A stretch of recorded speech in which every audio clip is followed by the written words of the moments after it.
প্রচারে মালদা উত্তরে TMC প্রার্থীও vote প্রচারে প্রসূন বন্দ্যোপাধ্যায় প্রাক্তন আমলা হুডখোলা গাড়িতে ভোট প্রচারে পুলিশ কর্তা।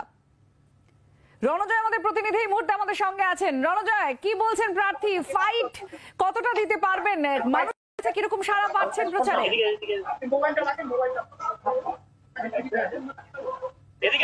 প্রথমে বলে রাখি, আজকে উত্তর মালদা লোকসভার যিনি ক্যান্ডিডেট প্রসূন ব্যানার্জি সকাল থেকে মালদা বিধানসভা এলাকার বিভিন্ন অঞ্চলে ঘুরছেন এবং তিনি প্রথমে হুডখোলা গাড়িতে করে বিভিন্ন এলাকায় তিনি যাচ্ছেন এবং সেখানকার ভোটারদের সঙ্গে তিনি কথা বলছেন, তাদের সঙ্গে আলোচনা করছেন এবং এই তৃণমূল কংগ্রেসের হয়ে ভোট তিনি চাইছেন এবং পুরো বিষয়টি কি রকম রয়েছে এবং কি ধরনের প্রচারে সাড়া পেয়েছেন সেই বিষয়টি সরাসরি প্রসূনবাবুর কাছে আমরা চলে যাচ্ছি। প্রসূনবাবু, এই মালদা বিধানসভা কেন্দ্রে আপনি ঘুরছেন, কোন কোন এলাকায় যাচ্ছেন, কি ধরনের প্রচারে সাড়া পাচ্ছেন? আজকে আমরা মূলত যেটা Malda assembly segment, old Malda assembly, সেখানকার যে 6টা মালদা গ্রামীণের গ্রাম পঞ্চায়েত আছে, তার সাথে হবিবপুর ব্লকের 3টে গ্রাম পঞ্চায়েত, সেখানে আমরা আজকে প্রচার করছি। দলীয় নেতৃত্ব সবাই সঙ্গে রয়েছেন, সাধারণ মানুষ অসাধারণ সাড়া দিচ্ছেন।